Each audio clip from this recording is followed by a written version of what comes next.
bonsoir à tous. Alors merci d'être venus si nombreux pour cette conférence. On va parler cinéma. Est-ce que le cinéma doit contribuer à éveiller les consciences sur les grands enjeux écologiques et sociaux?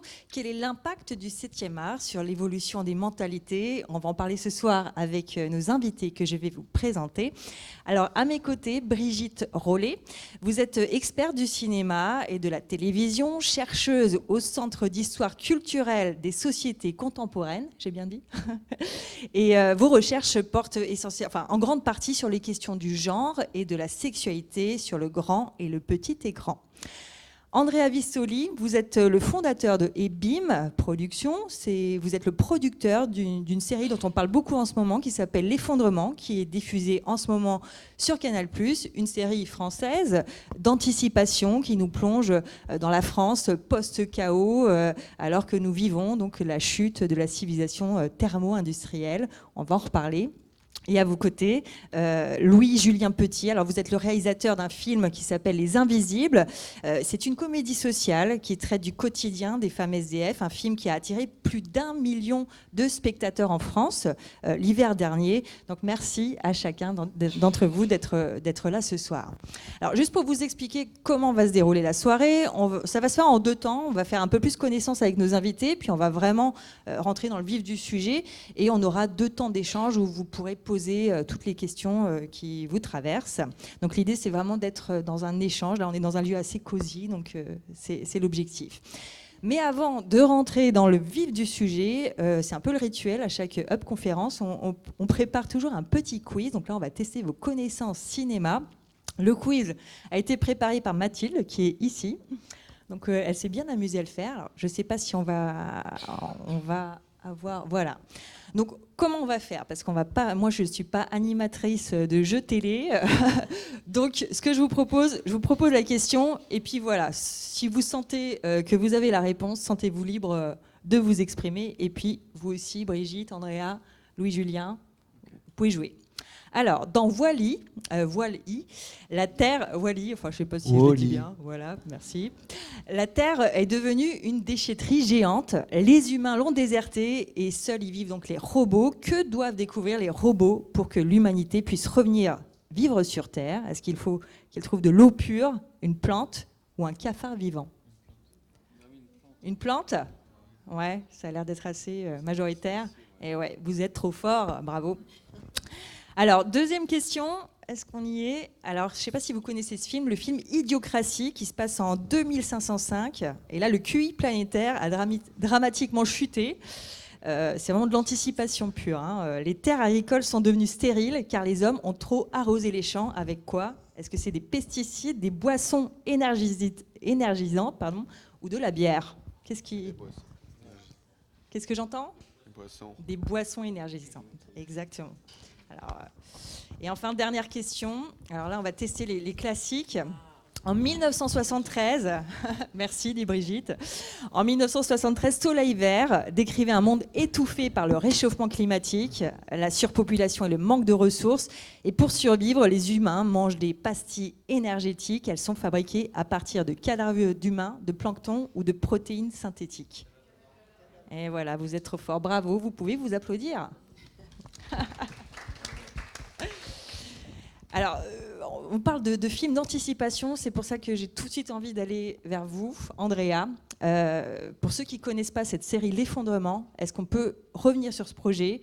De quoi ça parle et comment est né ce projet? Alors, L'Effondrement, ça parle de la chute de la société thermo-industrielle. Et ça a pour parti pris de regarder cette chute au prisme de la vie quotidienne, de la vie de tous les jours, en tout cas en l'ancrant dans notre réalité à nous, pour, en simplifiant très globalement, refuser au spectateur la distanciation et essayer de tenter de lui faire comprendre que notre anticipation était très très proche, voire c'était un docu-fiction qu'on avait fait. Voilà. Et donc, très globalement, l'effondrement, c'est un focus à différents moments de l'effondrement de notre société, qui vient en fait mettre en avant les thématiques et les enjeux sociaux que l'on rencontre aujourd'hui et les conséquences qu'ils auront si on ne s'en occupe pas tout simplement. matinée du chaos que a généré un effondrement de notre société thermo-industrielle. Voilà. C'est 8 épisodes. Alors, il y a une particularité, c'est que c'est tourné en plan Oui, séquence. Voilà. Donc, C'est 8 épisodes tournés en plan séquence. Il y en a 4 qui sont vraiment tournés en plan séquence. Il y en a 3 qui sont tournés en plan séquence, qui sont remontés à l'intérieur des plans séquences. Et il y en a un qui a été coupé en 8 plans séquences, parce qu'il est très très dur. Je vous invite à le voir, c'est l'épisode 7, qui se passe 180 jours après l'effondrement, et où on suit une ultra riche qui essaye de retrouver l'île sur laquelle elle a une place, mais elle a raté l'extraction. Et du coup, voilà, elle est en pleine mer sur un voilier, elle n'a plus rien à bouffer, et elle cherche cette île autogérée qui va permettre à la caste dominante de survivre à l'effondrement. Donc c'est aussi une œuvre qui a une dimension sociale en fait. Et voilà, le parti pris qu'on a pris, histoire de rattacher ça à la conférence, c'est de être d'un réalisme maximum. Donc c'est très sourcé, c'est assez documenté quand même ce qu'on raconte. Et voilà, essayer de faire une prise de conscience en tentant, j'allais dire une dernière fois, le catastrophisme, puisqu'on a quand même constaté depuis tout ce temps, ça fait 50 ans que les scientifiques nous préviennent, le rapport Meadows, tout ça, voilà, vous pouvez vous renseigner sur la série si vous voulez, mais voilà, ça a généré énormément de contenu audiovisuel et de fiction et de 7e art, mais pour nous, bien trop souvent avec des portes de sortie pour le spectateur. Donc, un exemple tout bête, le jour d'après, c'est concrètement ce qui, ce qui se dirige vers nous. Mais c'est juste un peu caricaturalisé. Voilà. Et donc, du coup, on n'y croit pas vraiment. Ou ça nous permet de se dire, oui, c'est important, mais on verra ça plus tard. Nous, on voulait mettre en accord l'urgence de la thématique qu'on abordait, avec le dispositif, donc ce plan séquence qui ne laisse pas de porte de sortie aux spectateurs non plus,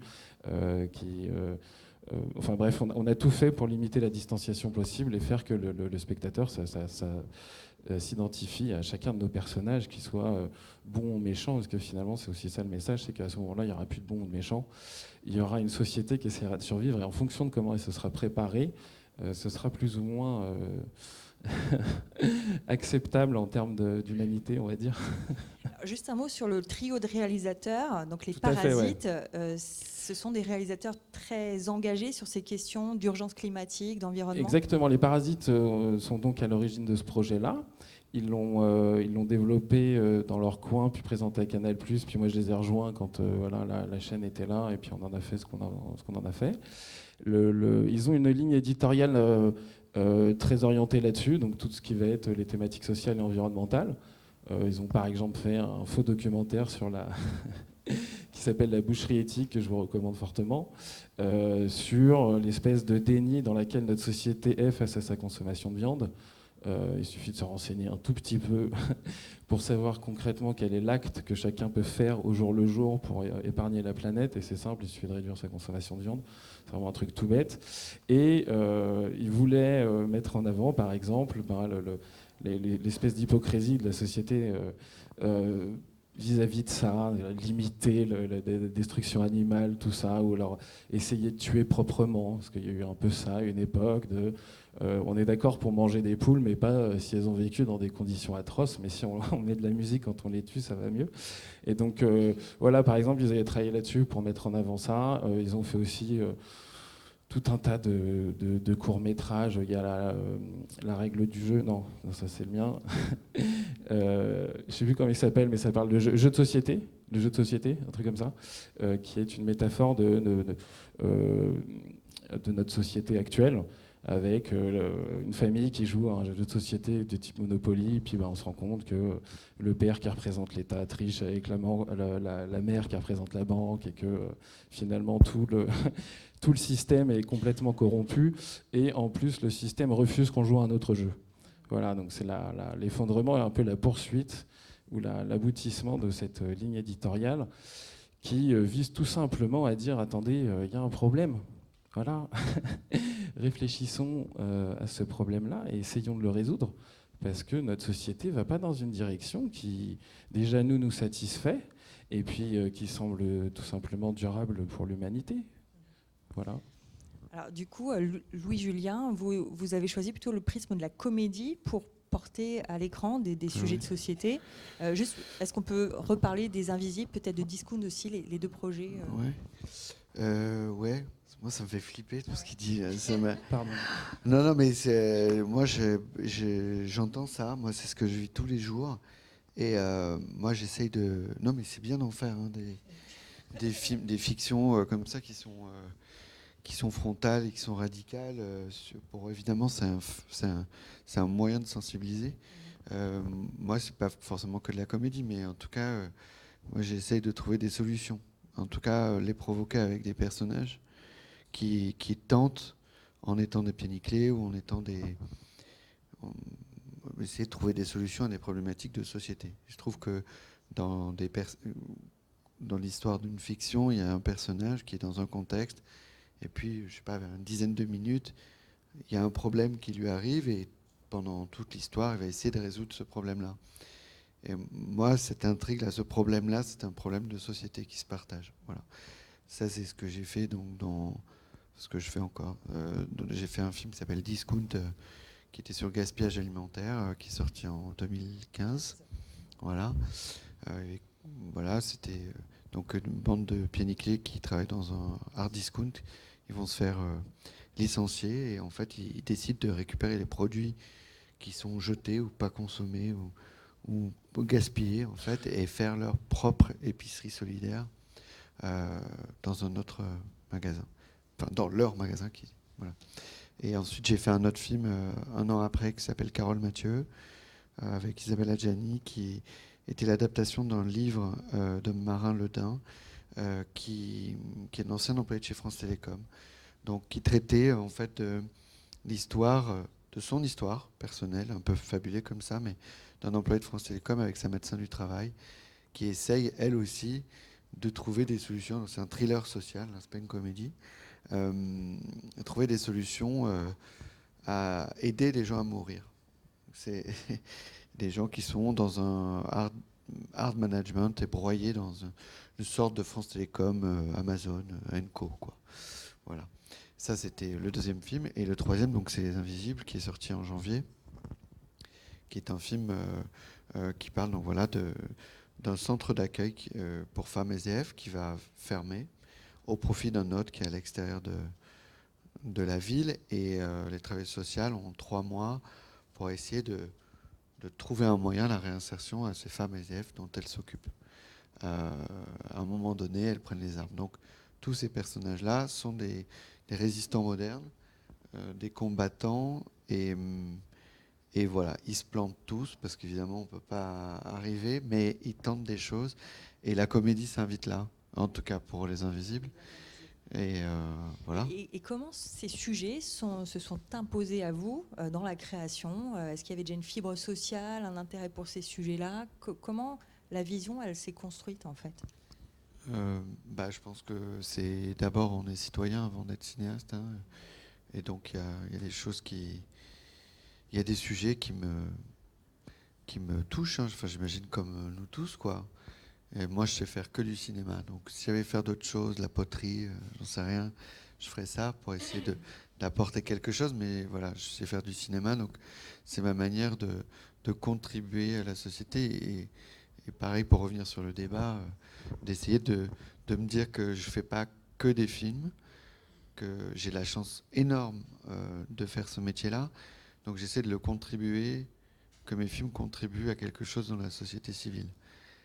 C'est-à-dire créer déjà une interface avec des travailleurs. Enfin, là, on va parler des invisibles plus particulièrement, mais avec des travailleurs sociaux, avec des institutions, avec des femmes, je sais pas, des femmes, des hommes, des personnes qui ont envie de se bouger, qui ont envie d'être bénévoles, qui ont envie de créer des choses.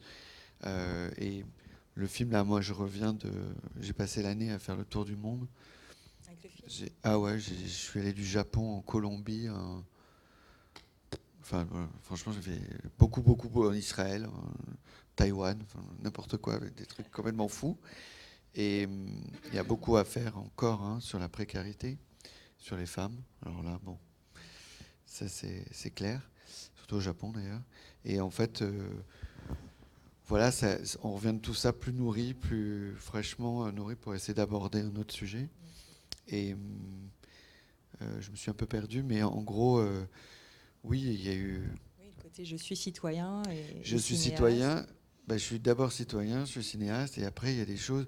Faire un film, c'est au moins... Enfin, en gros, c'est 3 ans, ça prend 3 ans, quand ça se passe bien, parce que c'est 3 ans ou plus. Et ce sujet-là, ce propos-là, il faut l'avoir au début. Quel est le propos? L'intention, c'est presque le genre, mais le propos, quel est le sujet que je vais aborder qui me permet de me lever tous les matins et de mettre ma vie entre parenthèses pour ce sujet-là. Donc il a intérêt, voilà, qui me mobilise en tout cas. Voilà. Alors, on parlait du film Les Invisibles, où les personnages sont des personnages féminins assez forts, assez solaires. Vous, Brigitte, vous êtes intéressée, ça fait quoi, 20 ans que vous intéressez justement à cette représentation de la femme à travers le cinéma. Est-ce que vous voulez nous expliquer un petit peu? Déjà, je ne dis pas la femme, parce que pour moi, la femme, enfin, il n'y a pas que pour moi, mais la femme, ça n'existe pas. La femme, ça essentialise, donc il y a les femmes. Et d'ailleurs, voilà, on ne peut pas dire la femme, quand on voit ne serait-ce que l'affiche, ça recouvre quand même beaucoup de choses. Oui, en fait, moi, dans ma recherche, je me suis rendu compte assez tôt. Enfin, déjà, j'étais spectatrice et j'ai quand même des souvenirs. Moi, je suis d'une génération où on regardait. Moi, j'ai découvert beaucoup de films de cinéma à la télévision parce qu'à l'époque, il y en avait beaucoup. Et c'est vrai qu'il y avait quand même, quand on est spectatrice, un petit peu, même sans avoir lu Beauvoir à 10 ans, mais on se pose quand même des questions de représentation sur les possibilités d'identification, ce qu'on voit, etc. Et donc, par la suite, comme je suis partie en Grande-Bretagne au début des années 90, j'enseignais le cinéma et je faisais ma thèse aussi. Et donc, j'ai voulu un petit peu travailler sur ces questions qui, en France, n'étaient pas vraiment, en 90, ça ne fait pas vraiment partie des questions dans les départements de cinéma qu'on se posait beaucoup. C'est-à-dire que le cinéma en France, c'est le 7e art, on est dans une conception un peu auteuriste qui ne laisse pas beaucoup de place au contenu. Et d'ailleurs, tous les films, comédie sociale ou ces choses-là, c'est le cinéma tel qu'il est défendu dans la presse cinéphile, etc., n'a pas vocation à raconter quelque chose, en fait. Il doit être l'expression de l'art de la personne qui le conçoit. Et donc, moi, ça m'intéressait aussi, la forme m'intéresse, mais le contenu aussi beaucoup. Et donc, c'est là où j'ai commencé. Donc oui, ça fait un peu plus de 20 ans, puisque, enfin, on en avait un petit peu parlé, mais mon premier livre portait sur Colin Serrault. Donc, il est sorti, en effet, en 97. Enfin, c'était en Grande-Bretagne, donc c'était en anglais. Donc, il y a un livre sur Colin Serrault qui est en anglais, puisque, justement, il y avait une collection qui s'était créée sur les cinéastes français. C'est par les presses universitaires de Manchester. Et donc, c'était French Directors. Et c'était un homme et une femme qui dirigeaient cette collection. Et donc, ils avaient voulu, dès le début, qu'il y ait à la fois les classiques, donc Godard, Truffaut, évidemment, Chabrol et j'en passe, mais qu'il y ait aussi des femmes. Donc, en même temps que mon Serrault, il y a eu un Curis et un Varda. Après, il y a eu Duras, il y en a eu un peu plus. Mais donc, en fait, c'était pour moi la question du genre ou des femmes au cinéma, c'est des deux côtés de la caméra. C'est à la fois les questions de création, c'est-à-dire qui fait quoi, mais comment les personnes sont représentées. Et en entendant l'introduction d'Alexandre, quand il parlait des films, il disait ce qui est mauvais et bon, enfin, il a utilisé des termes comme ça que moi, depuis le catéchisme, j'essaye d'éviter un petit peu. Mais ce qu'on pourrait dire, sans aller si loin que l'Inde et le Pakistan, c'est que le cinéma contribue à construire nos imaginaires et que quand on est une femme, une fille, il y a quand même des choses qu'on subit quand on est spectatrice qui sont assez pénibles. Et il y a une chercheuse qui a travaillé sur l'identification et elle parle d'identification masochiste. Ça, c'est les femmes qui sont contraintes, entre guillemets. Je ne dis pas qu'une femme ne peut pas s'identifier à un homme. On peut s'identifier à qui on veut. Mais globalement, quand même, le film construit un processus par lequel on va rentrer dans le film. Et souvent, quand on est une femme, je trouve, spectatrice, c'est un peu pénible. Parce que les personnages féminins ne sont pas toujours terriblement bien traités. Et donc, elle parle soit d'identification masochiste, soit d'identification travestie. C'est-à-dire qu'on choisit, justement, parce que c'est pas très agréable de s'identifier au personnage féminin, de rentrer par ailleurs. Donc en fait, c'est vrai que dans ma recherche, j'ai voulu tenir, et y compris dans mon dernier petit volume là, dans la collection Égal à Égal, qui s'appelle comment Femmes au pluriel et cinéma, sois belle et tais-toi. Et donc en fait, quand j'ai pris Femmes, j'avais bien dit que je voulais pas simplement parler des réalisatrices, qui est un peu mon fond de commerce, mais aussi des représentations, mais aussi du public. Parce qu'en fait, on fait comme si le cinéma, il s'adressait à tout le monde. Or, on sait quand même très bien, même si en France, on pense moins en termes de niche, on sait quand même que les femmes font partie du groupe il y a plus de femmes qui vont au cinéma que les hommes. Elles ont parfois un rôle prescripteur. Enfin, à la télé, c'est la ménagère de moins de plus et plus. Enfin, la ménagère, c'est terrible quand même, les termes qu'on utilise. Donc, en fait, on fait comme si il y avait un grand public à la télé, mais on segmente quand même finalement un petit peu. Et je pense que le cinéma, d'une certaine façon, le fait aussi. Il y a un certain nombre de fictions dont on se doute que ça va être les femmes, si elles ont un mari qui est bon. Allez chérie, on va voir le dernier, je sais pas quoi, je sais pas qui. Et donc pour moi c'était important aussi de poser la question du public, parce que les genres cinématographiques sont genrés, et que les films de guerre ou les films anticipation, c'est un petit peu différent. En plus surtout les vôtres, parce que c'est pas, enfin, je l'ai pas encore vu, hein, l'effondrement, mais on est dans c'est pas de la science-fiction effets spéciaux, quoi. On est dans une anticipation, comme vous l'avez dit, qui est très réaliste. Oui. Et c'est vrai que moi, la bande-annonce, c'est vrai que c'est un petit peu... Moi, je suis de la génération qui a été traumatisée par Soleil Vert. Soleil Vert, enfin, c'est un film traumatisant quand même. Enfin, j'étais jeune, mais quand même si je ne l'ai pas vu quand il est sorti. Et il jouait davantage, j'imagine, sur... je ne l'ai pas revu, hein, sur... une forme d'anticipation qui était dans l'air du temps dans les années 70. Et je ne me souviens pas si, à cette époque-là, on pensait autant, comme on le fait davantage, je pense, aujourd'hui, aux films qui s'adressent au public cible, des films style Star Wars et compagnie, où on va jouer sur un public un peu captif, et qui est peut-être un peu distinct en termes de sexe qu'aujourd'hui. Mais voilà, donc je ne sais plus quelle était la question, mais voilà, c'est une longue C'était histoire de faire un peu plus connaissance oui, avec vous. Alors justement, là, vous êtes présentés. On va peut-être prendre un petit temps déjà, si vous avez peut-être des questions par rapport à ce qui a été dit dans le public. On va peut-être prendre une petite dizaine de minutes là pour échanger. Est-ce que vous avez peut-être déjà des questions?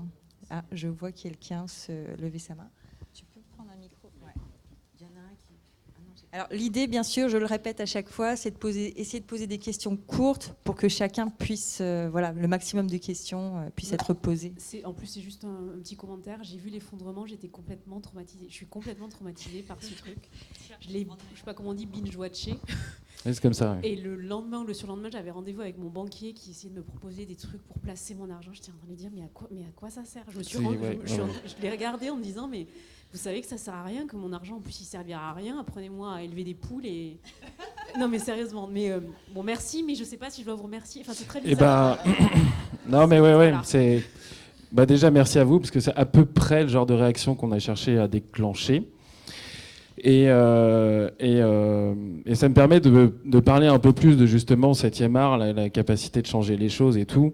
Pour moi, il y a 4 axes, donc il y a 4 moyens de changer les choses. Il y a ce qu'on vient de faire là avec l'effondrement, c'est-à-dire montrer froidement la réalité telle qu'on l'imagine et dire voilà, c'est ce qui va se passer. Qu'est-ce que vous en pensez, les gars? Faire quelque chose. Il y a un deuxième moyen qui va être plus d'aborder des thématiques sociales comme ça, machin, et de soulever des questions. Il va y avoir un troisième moyen qui va être de insidieusement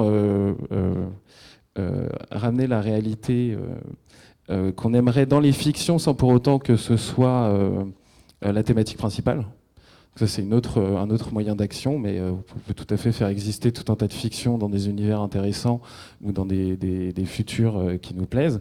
Il y a un autre moyen, en fait, j'ai un moyen en plus. Il y a un autre moyen qui est la projection des nouveaux univers qui sont rassurants, parce que ça va avec ce que vous venez de dire, c'est que c'est quand même certaines vérités sont quand même effroyablement terrifiantes, et on a besoin de nourriture et d'imaginaire, voilà, d'inspiration exactement, pour s'autoriser à se projeter dans des nouveaux futurs, tout simplement. Donc ça, si on parle de concrètement changer les choses, c'est important. Et puis il y a un dernier moyen, c'est là que j'y allais, je suis un peu lent, pardon, c'est que dans la façon de fabriquer les fictions aussi, voilà, un tournage, une production, c'est comme une entreprise. Avec des délais, des timings, des enjeux un peu plus resserrés, mais ça ressemble vraiment à ça. Et il n'y a pas de raison que on ne fasse que la morale, qu'on ne puisse pas être servir d'exemple. Et donc pour répondre à la dame, il faut savoir que l'effondrement a été fait avec une démarche assez particulière, parce qu'on a essayé de faire ce qu'on appelle une production responsable. Et je vois que tout au fond dans la salle, il y a une de mes partenaires qui est là, qui est Morgane. Morgane, elle s'occupe de Pixéthique, qui est une agence de placement de produits éthiques, hein, c'est comme ça qu'on dit, qui nous ont par exemple aidé à mettre le focus sur des initiatives qui nous paraissaient primordiales et intéressantes, tout en nous permettant nous-mêmes de réduire l'impact carbone de notre projet et de se mettre dans une trajectoire, parce que je ne dis pas qu'on a réussi à faire ce qu'il fallait faire pour, mais on est en train d'essayer de prendre la pente qui est nécessaire pour créer un monde durable tel qu'on le voit, et donc de répondre aux questionnements que vous devez vous poser après avoir vu la série. Je suis désolé d'être assis comme ça, mais les sièges en bois sont un peu... voilà. Pour répondre aux questionnements que soulève la série, en fait. Et donc, voilà, on a essayé, donc le making-of va bientôt sortir, hein, mais on a essayé de faire tout un tas de choses pour montrer qu'en fait, il était possible de faire mieux avec moins, pour dire ça très simplement, et pour essayer d'apporter aussi et d'encadrer le message qu'on a diffusé avec l'effondrement, qui est quand même d'une violence incroyable. Il y a plein de gens qui nous attaquent là-dessus, hein, qui nous disent « vous n'avez pas le droit de dire ça comme ça » et tout. C'est vrai qu'on aborde des vérités politiquement indicibles qui sont très rarement abordées voilà, dans le paysage audiovisuel français. Et on a quand même eu conscience du fait qu'on ne pouvait pas faire que ça, et qu'il était nécessaire pardon, d'avoir un petit message d'espoir quand même, et d'offrir des premières pistes de réflexion aux questions que la série soulevait. Voilà, donc je vous invite à aller voir ce making-of quand il sortira. Il sortira bientôt. Il y a déjà la première partie du making-of qui est sortie, qui est intéressant. Mais voilà, on a essayé d'accompagner tout ça d'une démarche vraiment très particulière de... tout simplement d'accompagnement à la décroissance, hein, on ne va pas se mentir, c'est de ça qu'on parle, et d'essayer de montrer que déjà d'une part, d'un côté, à l'intérieur de cette décroissance, la fiction reste quelque chose de primordial, qui a un besoin que je définirais pour l'instant de primaire, de par sa mission et la passerelle que c'est vers un nouveau futur. Et pour autant, c'est pas parce qu'on a cette mission-là qu'il faut... faire ça n'importe comment. Et donc voilà, pour moi, ce que j'ai à répondre à ce commentaire-là, c'est que bien évidemment, dans la conscience de c'est grave ce qu'on a montré, nous on y croit et on a essayé de fournir des premières réponses à ces questions-là. Parce qu'en fait, ce que tu dis, c'est il y a un truc où, en tant que cinéaste, voilà, enfin peu importe, en tant que producteur, réalisateur, on n'a plus, aujourd'hui, la société ne nous permet plus de prendre notre métier à la légère encore plus. C'est-à-dire que si, quand on avait 10 ans, c'est-à-dire un jour on fera du cinéma, la première fois qu'on fait une fiction, on se dit ah bah c'est cool, si on a les moyens, on a un devoir de faire un bon film, enfin on essaye, mais aujourd'hui on a une responsabilité. On a une responsabilité par rapport aux fictions qu'on fait, à l'impact que ça a. Je parlais du propos, mais c'est ça. C'est-à-dire que toute la réflexion que tu as eue avec tes réalisateurs, ça se fait avant d'y aller, avant d'aller au front et avant d'aller au tournage. Parce que répondre à ces questions-là, que ce soit des problèmes de banque ou tout, c'est sûr que ça a un impact sur les gens. Nous, on a montré le film pour Les Invisibles. Il y a, là, je suis assez bouleversé parce que donc c'est l'adaptation d'un documentaire de Claire Lajeunie qui avait passé 6 mois dans la rue avec des femmes SDF. Et en fait là, le film, donc on l'a montré, la première fois qu'on l'a montré, il y avait Anne Hidalgo qui était derrière moi. Donc moi je croyais que c'était le sosie d'Anne Hidalgo, là, genre. Parce que j'avais pas compris que c'était elle, et Maziro non plus d'ailleurs. Donc de toute façon on chialait. Et elle pleurait, puis elle me dit je vais agir. Bon, Bon, je pleurais quand même. Hein, donc je disais, oui, super, c'est merci, c'est super, ben, j'y sont tous, de toute façon.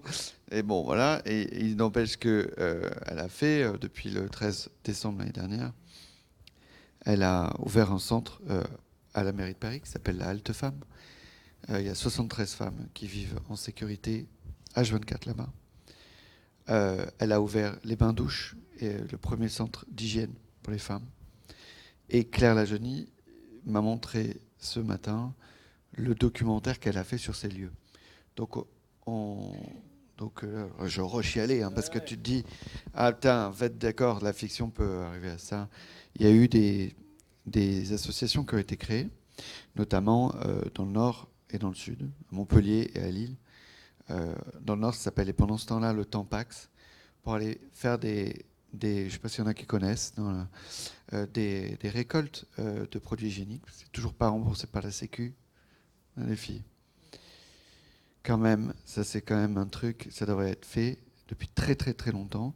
Donc ça ne l'est pas. Quand on est une femme à la rue, c'est la double peine.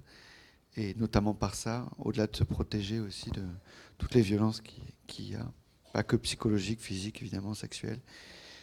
Donc on a laissé le film à beaucoup d'associations en disant, venez les gars, vous regardez le film, et nous on ne vous demande pas de payer, on ne demande rien. Vous apportez des tampax, vous apportez des serviettes, vous apportez des produits hygiéniques qu'on pourra redistribuer aux femmes. Donc ça c'est fait, ça se fait encore, ça se fait à travers nos frontières, puisque j'étais à Berlin il n'y a pas longtemps et on a fait ça pendant la première. On a mis des mobiles douches, ça s'appelle des cars qui se promènent dans la ville pour que les femmes puissent prendre des douches simplement, parce que les 3/4 des centres sont mixtes là, donc elles n'y vont pas.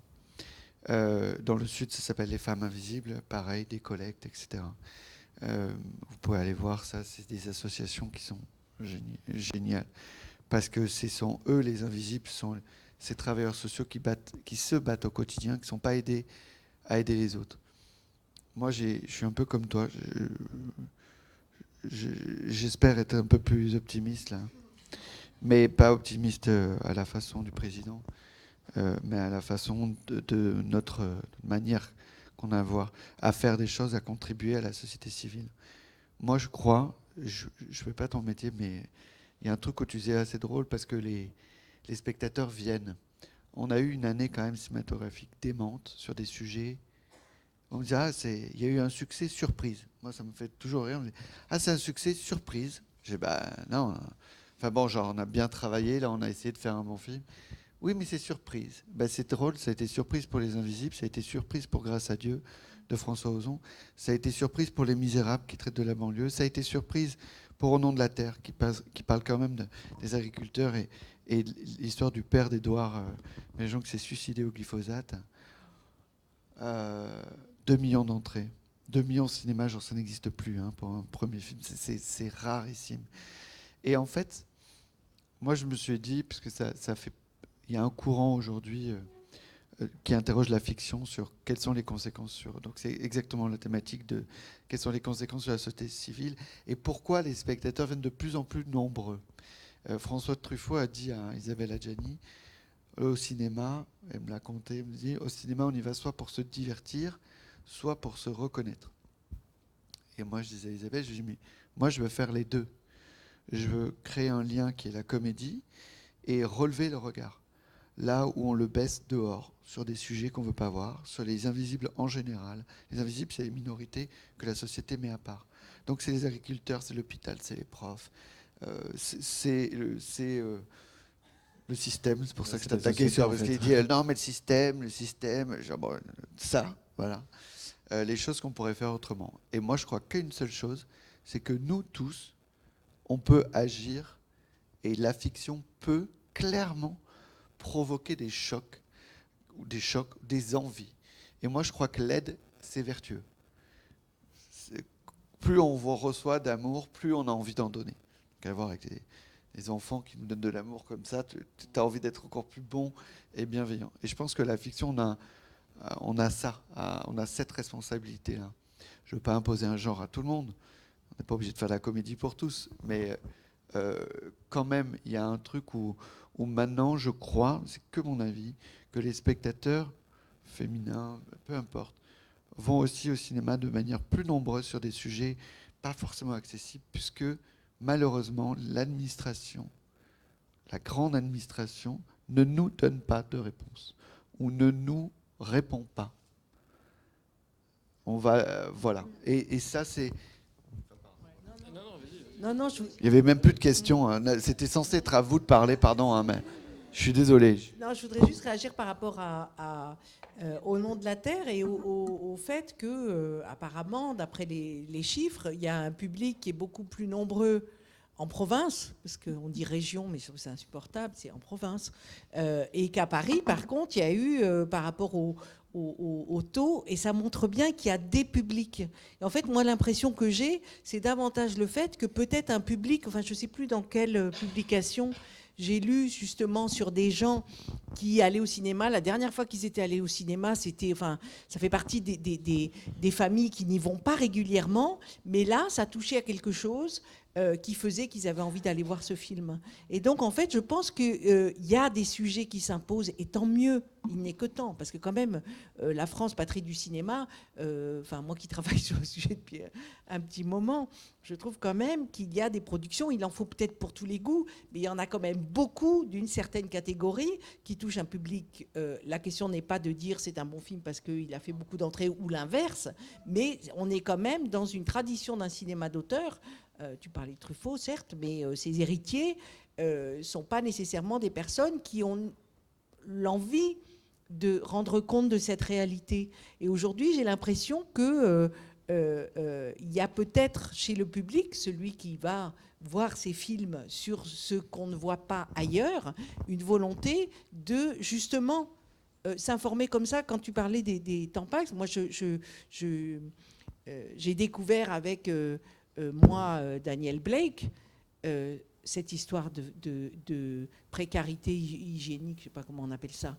Et je sais que depuis, quand il y a la collecte, c'est en novembre, je crois, dans les grands magasins, je vais systématiquement au rayon Tampax, serviettes hygiéniques, et je ne donne que ça. Je donne que des trucs pour les femmes dans cette situation, parce que l'alimentaire, tout le monde donne, mais les gens ne pensaient pas, et moi, je n'y pensais pas non plus, auparavant, à la nécessité. Donc l'idée que le cinéma donne à voir, parce qu'au début, quand j'ai été contactée pour cette conférence à laquelle je suis ravie de participer, je me suis dit, oh là là, le cinéma éveillait les consciences. Enfin, j'étais pas tout à fait dans mon rayon. Et en même temps, je crois à la capacité du cinéma de donner à voir et donc de faire découvrir. Après, c'est une étape.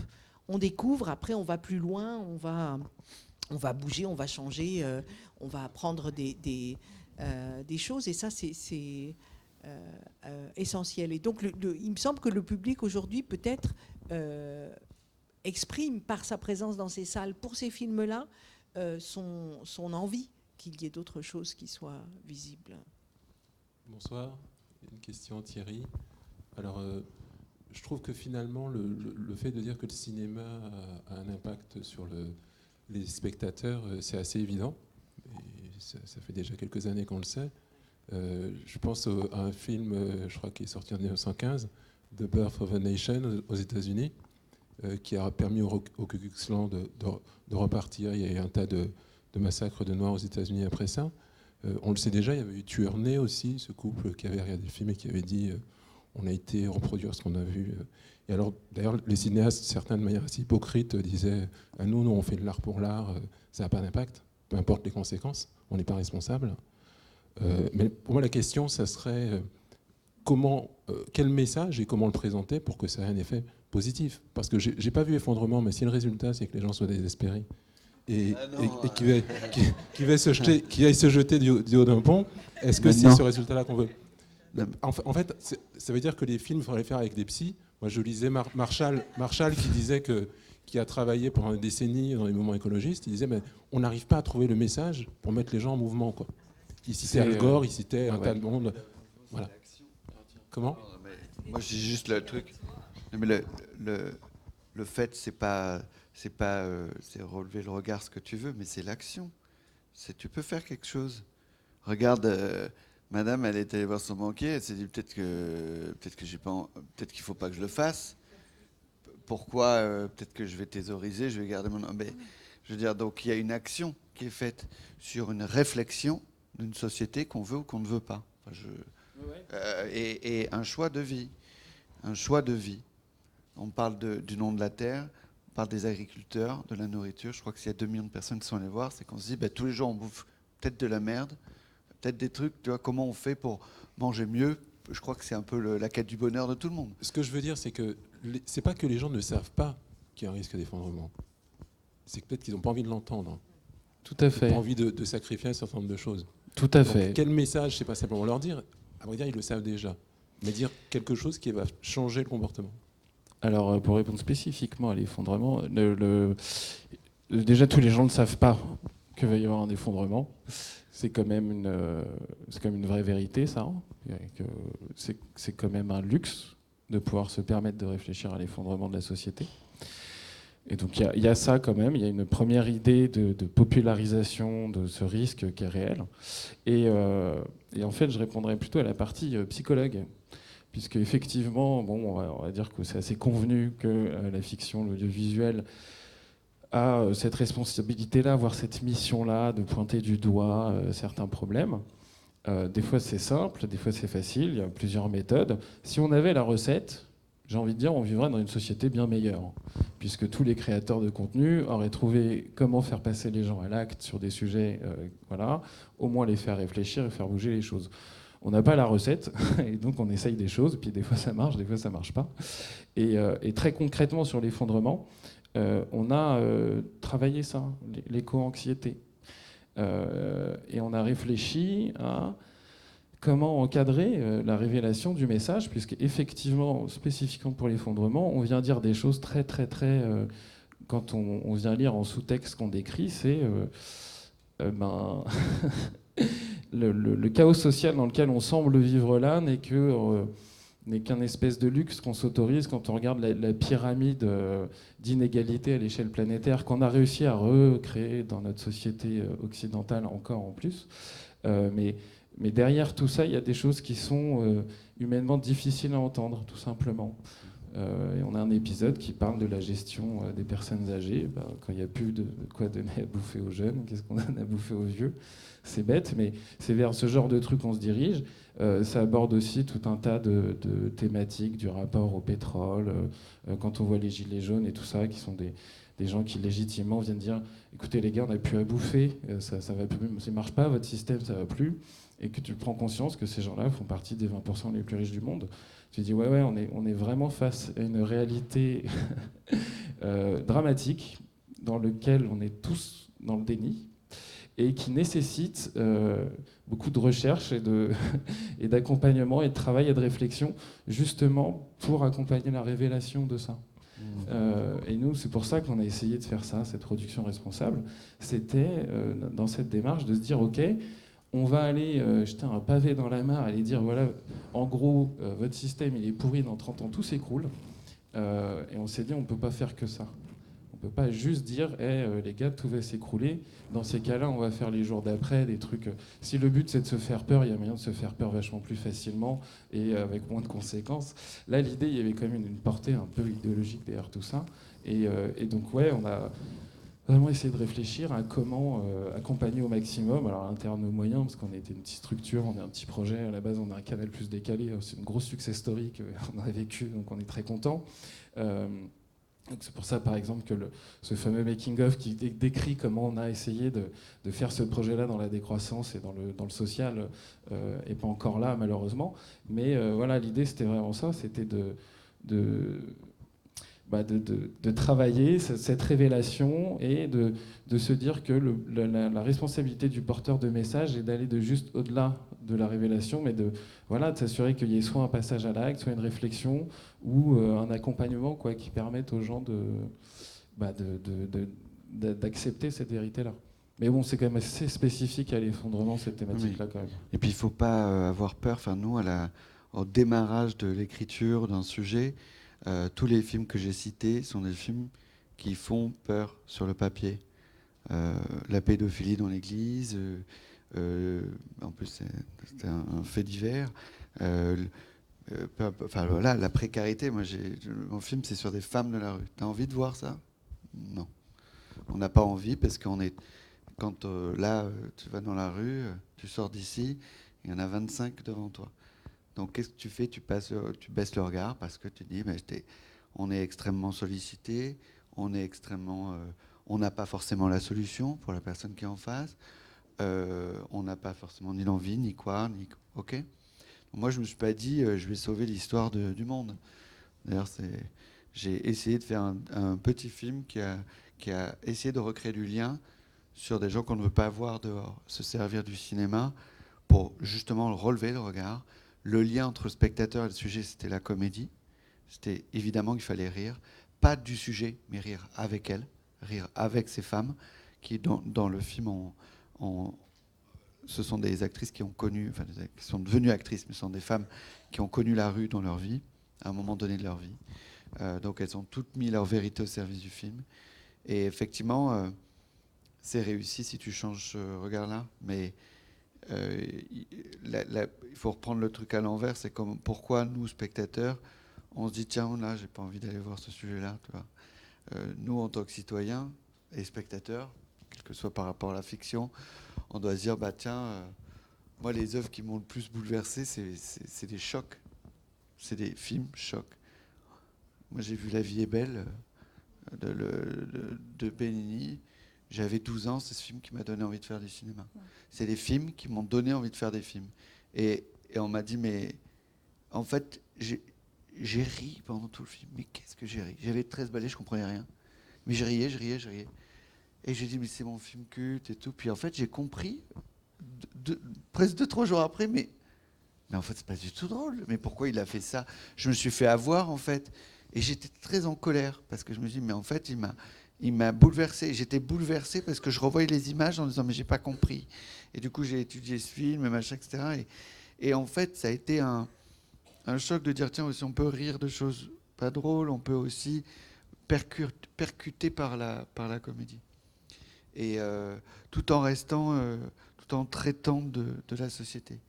Donc je pense qu'on doit aussi éveiller son spectre en tant que spectateur. Je sais pas ce que... Je voulais juste rebondir sur la question du rire, parce que c'est quelque chose sur lequel j'ai beaucoup travaillé, entre autres à partir de Connie Serrault, même si elle disait parfois non, mais c'est pas des comédies que je fais. En fait, bon, dans les faits, quand même, on était pour celles et ceux d'entre vous qui se souviennent de 3 hommes et un couffin, ou de Roméo et Juliette, ou La Crise, il y a un certain nombre de scènes qui créent quand même ce rire. Et en fait, en effet, c'est un rire avec et pas un rire contre, parce que c'est toujours intéressant de savoir avec qui on rit et de qui on rit. Et le rire est quelque chose, il y a les grosses machines à rire, enfin je ne citerai pas de titre pour ne pas être désagréable, mais il y a des machines à rire qui ne changent rien. Et puis il y a le rire qui fait bouger.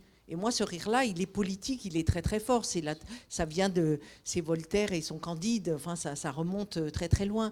Et donc, c'est toute cette capacité qu'a le cinéma. C'est vrai qu'au départ, le cinéma, on en a parlé avant ce soir, il n'a pas vocation à se mettre au service du social pour faire bouger les gens et qui s'engagent et qui se posent des questions, etc. On est quand même beaucoup dans l'idée que l'art va nous transporter dans un autre monde, peut-être un peu loin justement des contingences matérielles. Et les films que tu citais, en effet, ces films en question, ils ont pour point commun, alors moi je ne crois pas à cette idée basée sur une histoire vraie, je ne pense pas que ça donne plus de qualité au film, parce que toute fiction repose sur une histoire vraie, mais le fait est que ce sont des choses qui aujourd'hui ont pris une importance peut-être qu'elles n'avaient pas auparavant, et où certaines inégalités ou certaines formes de domination, comme la pédophilie ou autres, ne sont plus supportables. Et il y a peut-être aussi, moi je ne me suis pas dit quand je suis allée voir Les Invisibles, oh là là, des SDF. Déjà, moi je trouvais que l'affiche, on en parlait un petit peu avant, cette affiche avec ces quatre femmes qui ont représenté chacune d'une certaine façon, sans dire qu'on est dans la Black Alibi, la vieille Alibi et ces personnages-là, mais on avait quand même là une vision de 4 formes du féminin qu'on ne voyait pas nécessairement beaucoup et qu'on ne voit pas nécessairement beaucoup dans le cinéma français. Et donc, c'est vrai que ça, pour moi, ça a été vraiment un des éléments de l'attraction par rapport à ça. Donc, bon, bref, c'était juste pour commenter sur le film comme art, mais qui peut faire réfléchir, qui peut faire aussi peur. Après, la question est jusqu'à quel point cette angoisse peut se transformer. Moi, je m'interroge vraiment. J'ai pas vu, hein, mais donc justement, je vais vous interrompre et je vais rebondir. Bonsoir, je m'appelle Anne-Marie. Merci à tous pour votre engagement déjà et ce que vous produisez. On le sait aujourd'hui en neurosciences, statistiquement, l'anxiété, en fait, ça crée pas de mouvement. On sait, enfin, statistiquement, hein, je ne parle pas de certains d'entre nous bougent avec l'électrochoc. La grande majorité d'entre nous, trop d'anxiété, crée soit du déni, soit se fige.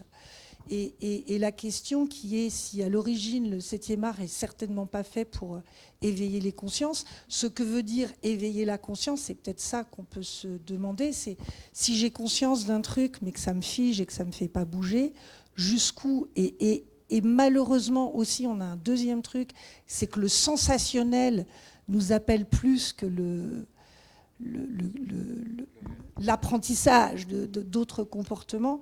Alors aujourd'hui, ce serait quoi les films qui mettraient les gens en mouvement dans quelque chose de plus positif? Merci. Aujourd'hui, il faut que je cite des films, là?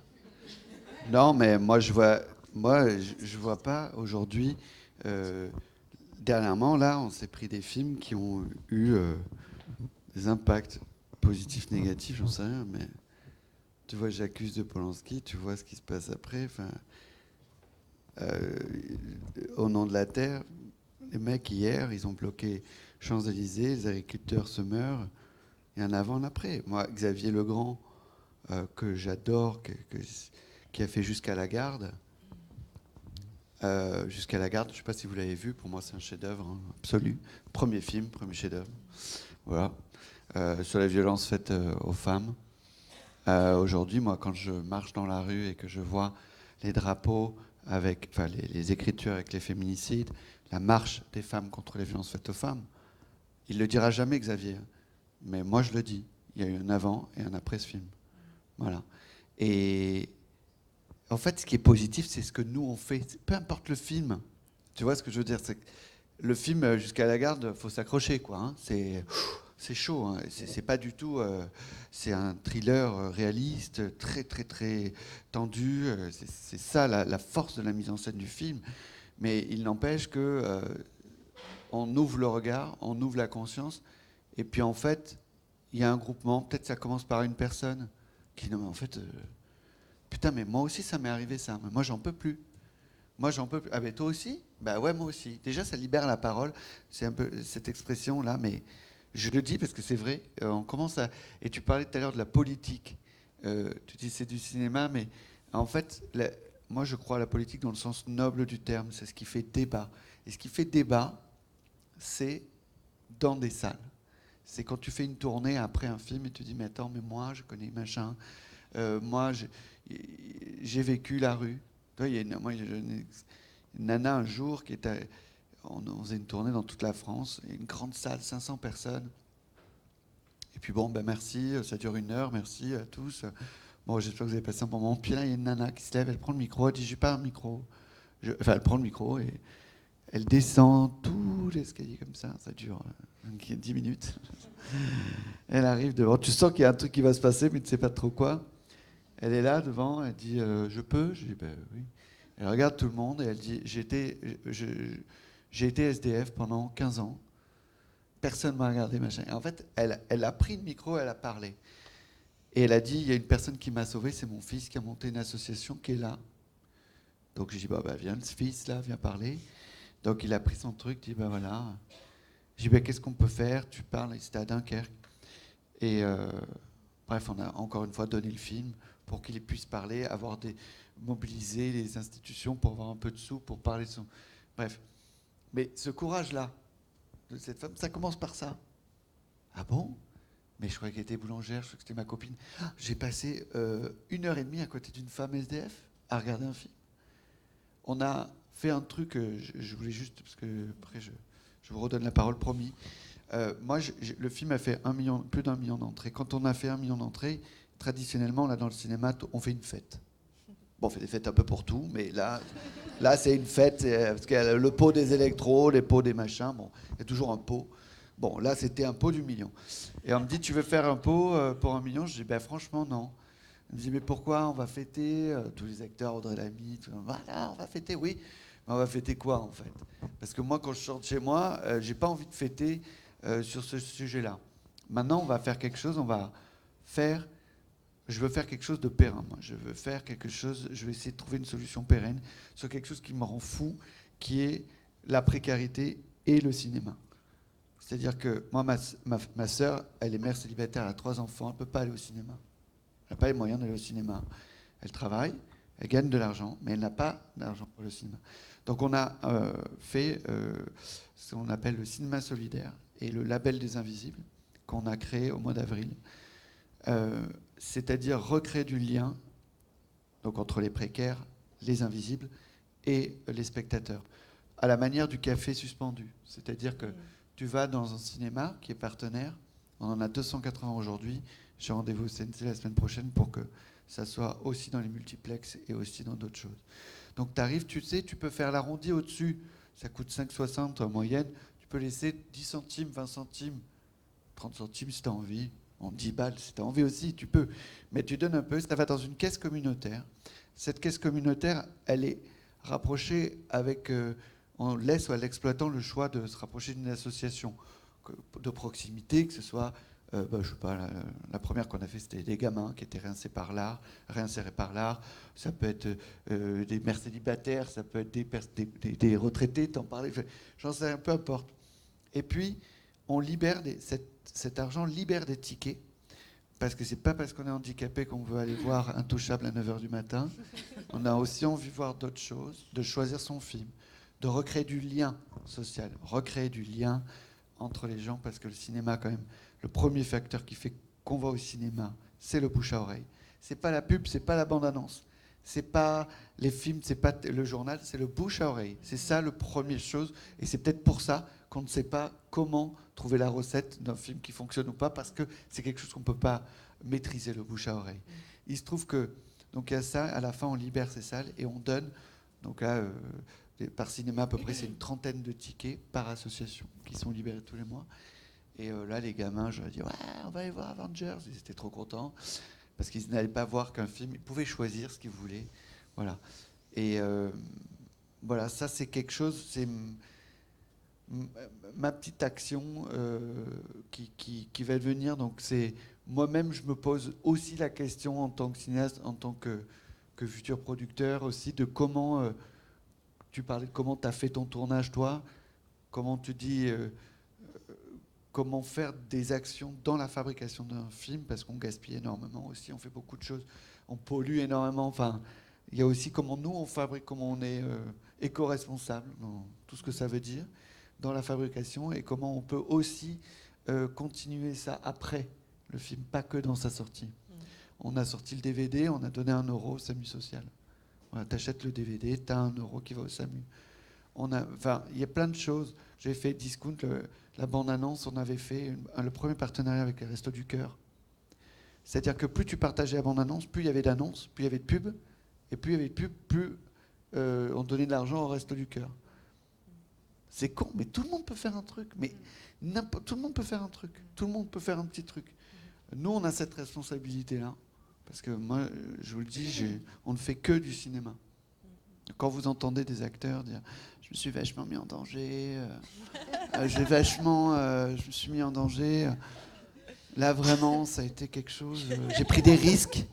Non, ta gueule, t'as pas pris de risques. Les risques, c'est pour les pompiers, c'est pour les chirurgiens cardiologues, c'est pour les gens qui sauvent les vies tous les jours. C'est pas pour toi qui a eu la chance d'être payé gracieusement pour faire un film. Sans déconner. Donc, voilà, enfin bref. Voilà, donc on peut tous faire des choses.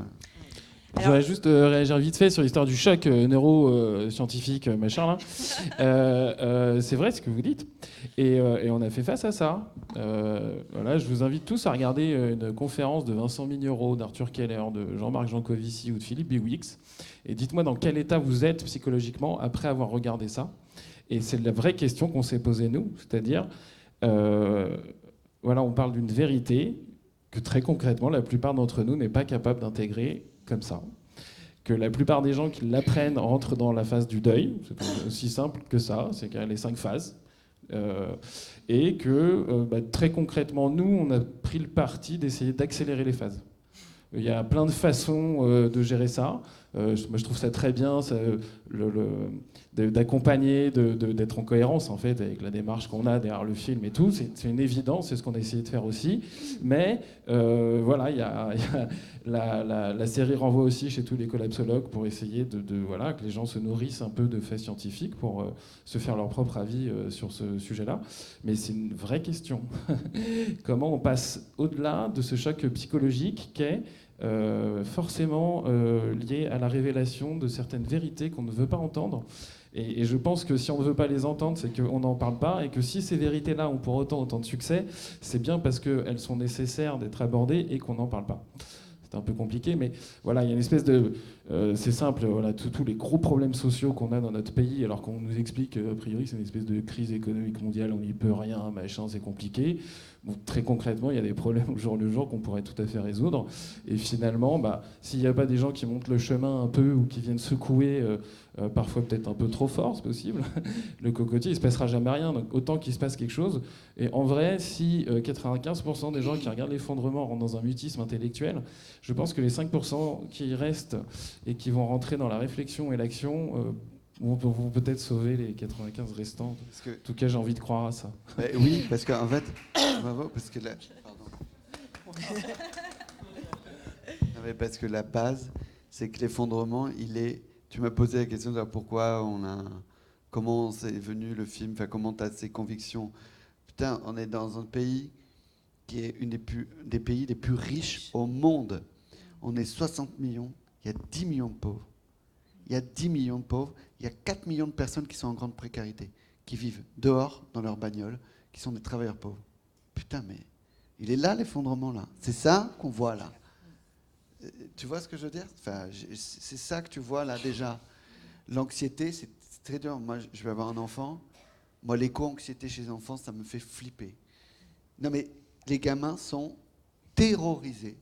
Parce qu'avec ces putains de logarithmes de merde, pardon, hein, on est filmé, mais... Non, mais de logarithmes d'Instagram, de Facebook, dès que tu regardes une vidéo... tu as tous les logarithmes qui se mettent, donc en fait, ils vont t'actionner sur cette vidéo-là. Moi, j'ai une copine qui avait peur, elle me dit, tu te rends compte ? Elle vient me voir, elle a 55 ans. Elle me dit, tu te rends compte, on assassine des animaux de partout. J'ai dit, mais, ah bon ? Non, mais elle me dit, non, mais je veux que les vidéos comme ça. J'ai dit, mais arrête de regarder ça. J'arrête de regarder ces merdes. Parce qu'elle regarde un truc, et comme elle est sensible à la cause animale, elle regarde la vidéo, puis elle dit, non. Et elle est hyper déprimée. Elle est comme ça, je dis, mais arrête de regarder ces merdes. Parce qu'on est là-dedans, mais c'est vrai. Donc la réponse, c'est ce qu'on en fait nous, de dire, attends, non, en fait, on ne veut plus regarder ça. On ne veut pas faire ça. Et moi, je parle, voilà. En tout cas, la base, c'est toujours le constat de quelque chose de dur et comment on lutte. Je voulais juste ajouter à ça qu'il me semble que là, avec vos démarches respectives, qui ne sont pas tout à fait les mêmes, on bouge, c'est-à-dire que le cinéma, surtout en France, j'insiste, parce qu'en France, c'est vraiment très, très particulier. On parle d'exception culturelle ou d'exception française, mais il y a vraiment ça. Et là, moi, je trouve ces démarches de constituer cette caisse pour permettre à toutes ces choses de l'euro en plus qui va au SAMU social, ce sont des choses, en effet, qui sont à la portée de tout le monde. Ça n'enlève rien à ce que tu as fait. Je trouve ça absolument magnifique. Mais ça veut dire qu'on fait des choix aussi, comme on fait des choix comme consommateurs. Enfin, le seul pouvoir que des consommateurs et consommatrices ont est de ne pas consommer, justement. Et donc, que ce soit avec le banquier ou avec d'autres, ou de choisir sa banque. J'étais contente de voir que pour la première fois, Le Monde rendait compte démarches des Amis de la Terre sur les 4 banques françaises qui sont vraiment, même au niveau mondial, celles qui investissent le plus, donc vraiment, et puis le greenwashing de toute une communication.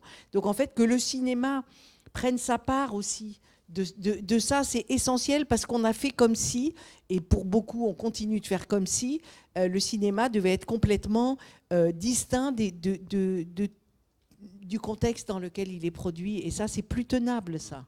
Et il y a, je fais court après, il y a eu, moi on m'a dit, mais il y a plein de fois, il y a des journalistes qui m'ont dit, mais en fait, vous, quand je dis vous, c'est Édouard, Xavier, Édouard Bergeon, Xavier Legrand, quelques cinéastes, ils me disent, mais non, mais vous ne le savez pas encore, mais vous êtes dans un courant, vous êtes dans la nouvelle vague. Et on me l'a dit, là, ça revient là tout le temps. J'ai dit, mais ça veut dire quoi? Elle me dit, en fait, donc c'est de l'auto-analyse sur soi. C'est un peu... bon. En gros, la nouvelle vague, c'était des cinéastes qui sont sortis des studios, pour vous la faire courte. Donc avant, tout était en intérieur, comme un peu faux. Et les mecs sont partis avec leur caméra dehors, filmer la vie. La vie, les histoires d'amour, les trucs, la vie, quoi. Truffaut, tout ça, la vie. Et donc c'était un événement, sauf que nous, la vie, on l'a vécu, on est là-dedans, on a vécu plein d'histoires de cinéma, et en fait, il dit maintenant, vous êtes en réaction avec la vie. C'est que vous vous servez des problématiques des problématiques, des injustices, des problèmes de la société civile pour en faire une fiction, pour redonner à la société civile un écho. Voilà. On se revoit dans 10 ans. Tu me diras après. J'en sais rien.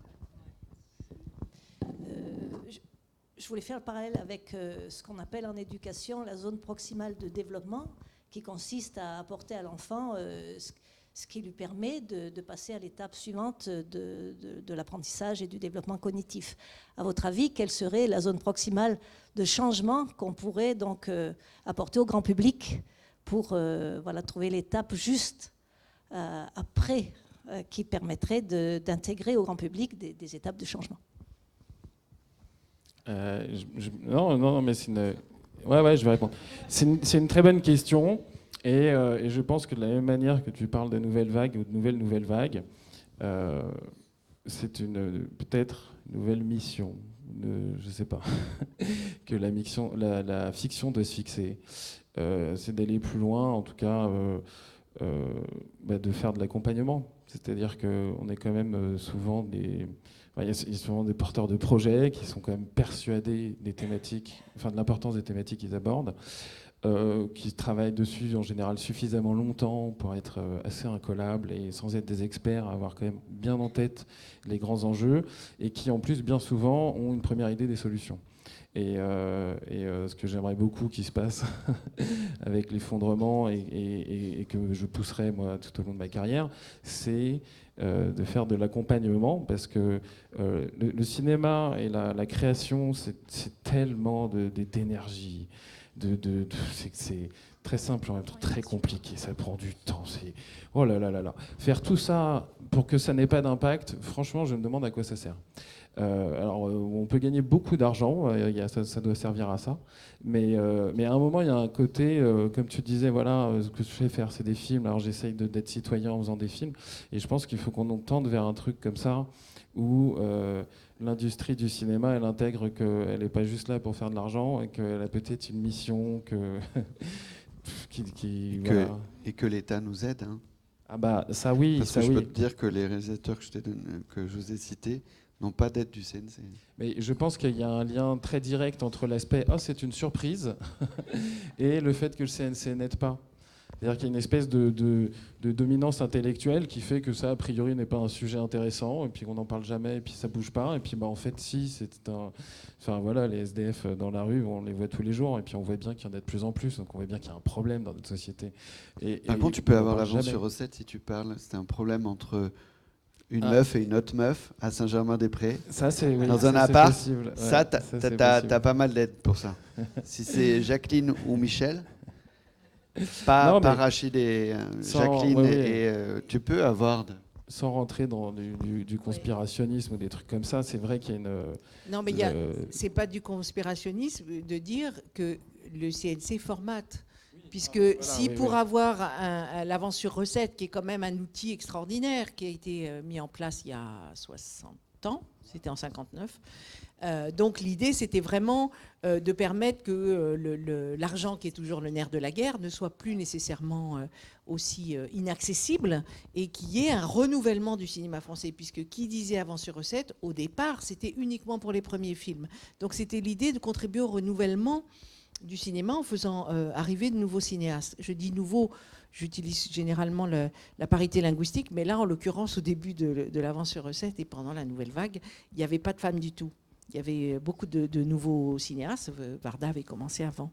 Et donc, en fait, aujourd'hui, c'est un acteur essentiel, le CNC. Mais les films, alors je ne sais pas pour...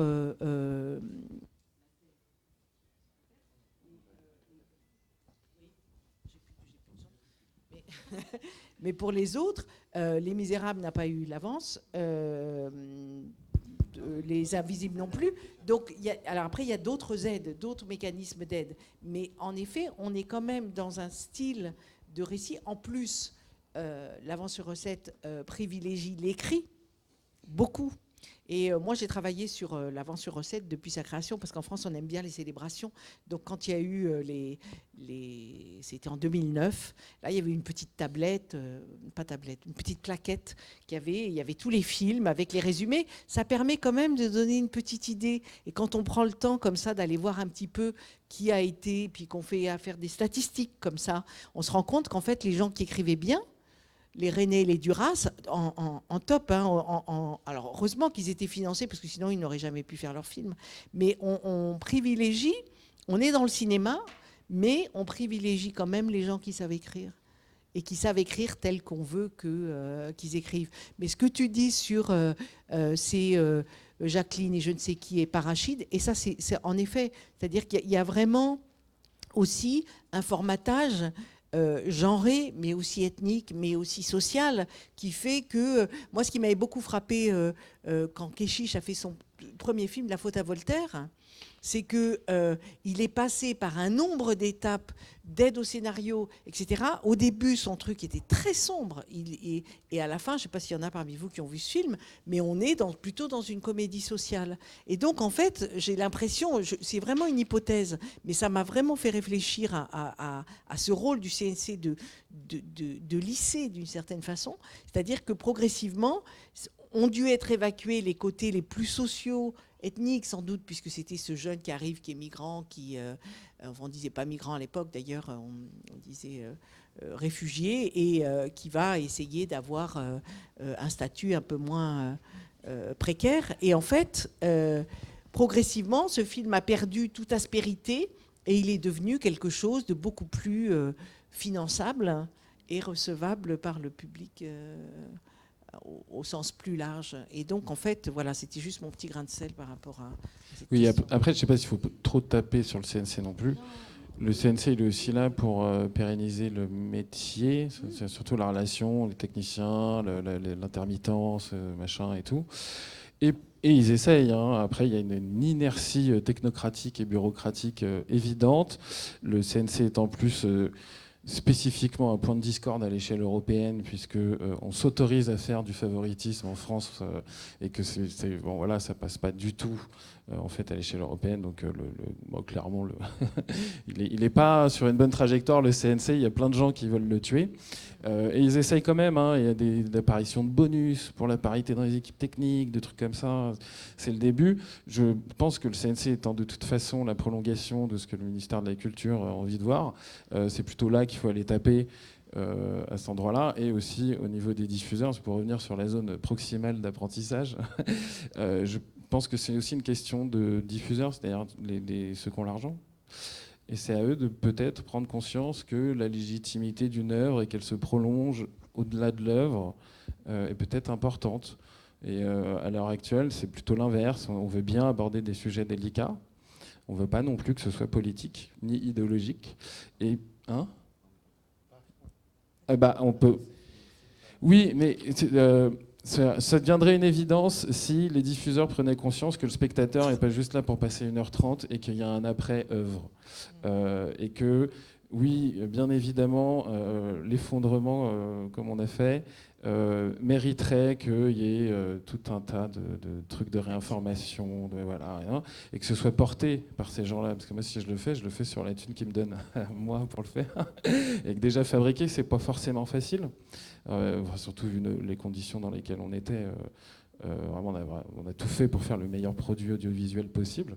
Mais voilà, il y a une frilosité, je pense, des diffuseurs, ou peut-être une volonté, je ne sais pas, à ne pas trop charger de politique et d'idéologie les créations, parce que voilà, ça reste des médias qui appartiennent à des gens, et on sait très bien à qui appartiennent. Enfin bon, donc c'est difficile, pareil, de ne pas être complotiste, machin.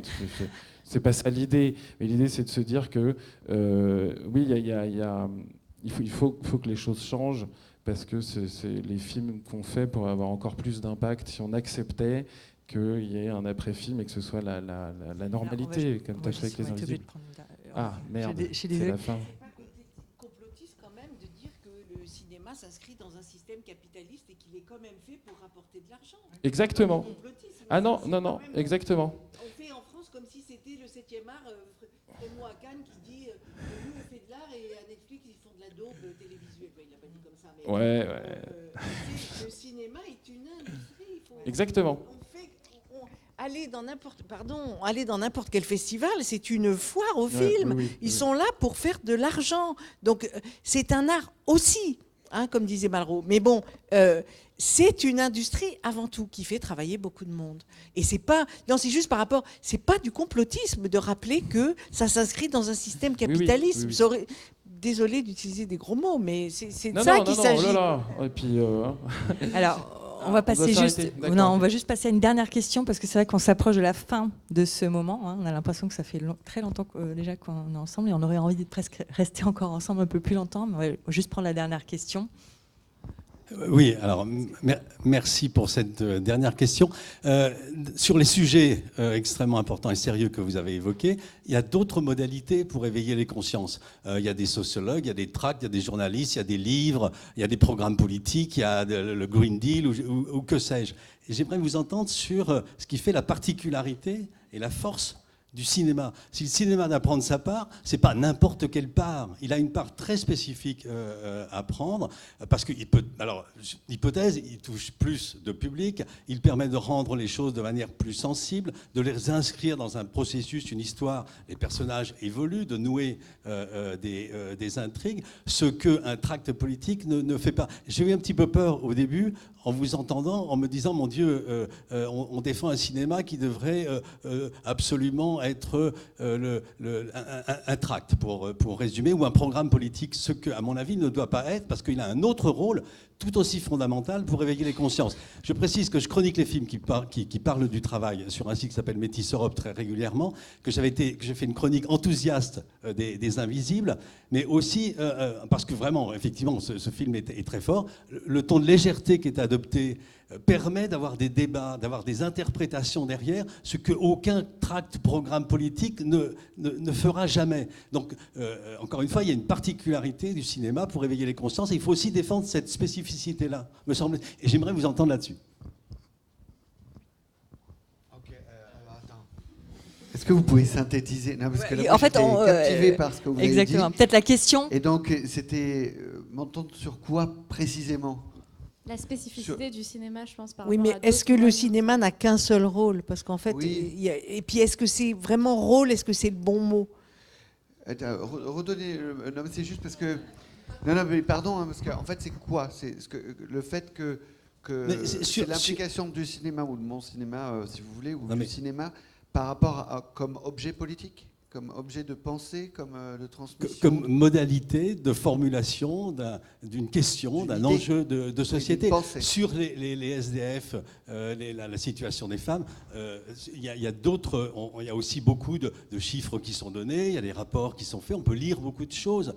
Sur les Invisibles, il y a eu le bouquin de Rosan Vallon, il y a eu beaucoup de choses. Et pourtant, votre film apporte quelque chose d'unique dans cette affaire-là, parce qu'il y a les personnages qui sont là. Chantal est quand même inoubliable. Et ça, il n'y a aucun rapport. Il y a encore moins des statistiques, il y a moins un programme politique qui va nous donner l'impact que la présence de Chantal. Ces remarques, ces dilemmes, est-ce qu'il faut dire la vérité ou pas, est-ce que je peux mentir, c'est des choses qui sont extrêmement fortes et que le cinéma rend beaucoup mieux que tous les autres moyens d'expression et de formulation de ces enjeux. Alors, j'exprime ma conviction, pardon, mais je voudrais que vous la défendiez. Non, mais je la défends. Je crois que c'est un compliment, en fait. Je vais résumer exactement ce que vous avez dit, parce que la réponse est dans la question. C'était ça le piège, en fait. C'est de l'humain. Tout ce que vous avez raconté là, c'est de l'humain. Moi, j'ai fait ce film avec 3 mots. C'était amour, humour, humain. Je voulais que on puisse se reconnaître comme moi j'ai fait quand je suis allé dans les centres d'accueil pendant 1 an. Et ben, j'ai rencontré des hommes et des femmes qui auraient pu être mon frère, mon pote, mes parents. Voilà, je me suis reconnu dans énormément de personnages et de personnes de la vie qui avaient une vie avant, qui avaient des familles, une famille, des diplômes, un métier, et très souvent beaucoup plus de diplômes que moi d'ailleurs, qui parlaient plusieurs langues. Et en fait, moi c'est juste ça. Moi je fais un cinéma qui, j'espère, est humaniste, donc en tout cas qui essaye qui s'interroge. Ma grande interrogation, c'est comment on peut protéger l'humain, on peut se battre pour avoir un peu plus d'émotion, et le cinéma provoque ça, parce que le rire, l'émotion, c'est tout ce qui nous différencie, je pense, des animaux. Donc on est dans ça, dans quelque chose où moi j'en ai besoin, mais parce que la boucle est bouclée, moi j'ai besoin d'espoir, j'ai besoin de dire à mon enfant que ça va aller bien, j'ai pas envie qu'il fasse des crises d'anxiété, j'ai pas non plus qu'il flippe devant sa banque, j'espère que ça n'existera plus, j'ai pas envie de tout ça, quoi. Moi j'ai envie de lui dire que ouais, on peut en faire quelque chose de bien, mais le fait que vous soyez là, déjà, là le nombre de personnes qui sont là, vous êtes déjà sensibilisés, c'est déjà gagné. Parce que en rentrant chez vous, vous allez dire, ah bah attends, on a fait ça, ah bon, mais c'est quoi ça? Ah, pas mal ça, photo. J'avais pas vu. C'est pas mal, on est plus. Et bon, bref. Et, non, mais il y a plein de trucs à faire positifs. Donc, en fait, si vous avez vu le film, ce que dit Corinne Maziero, il y a une phrase qu'elle dit à la fin, elle dit, ces petites graines qu'on plante. Elle dit ça, c'est des petites graines qu'on plante. Et en fait, c'est le combat qui est intéressant. C'est pas le but. C'est pour ça que mes personnages, ils se plantent tout le temps. Ils n'y arrivent jamais. Évidemment qu'on n'y arrive jamais, parce que c'est surhumain d'être. C'est très très compliqué de faire simple. C'est très très très dur d'aller à l'essentiel. Et d'être voilà. Donc, c'est une très belle conclusion. Andrea, peut-être ajouter un petit mot, puisqu'on est en train de faire un... Oui, moi je voulais juste réagir sur le côté politique. C'est vrai que j'ai parlé de politique dans l'idée, pas de faire politique. Et pour revenir encore sur la zone d'apprentissage, quand je parle d'accompagnement, de responsabilité et tout, c'est plus en termes de savoir et d'information et de données vraies.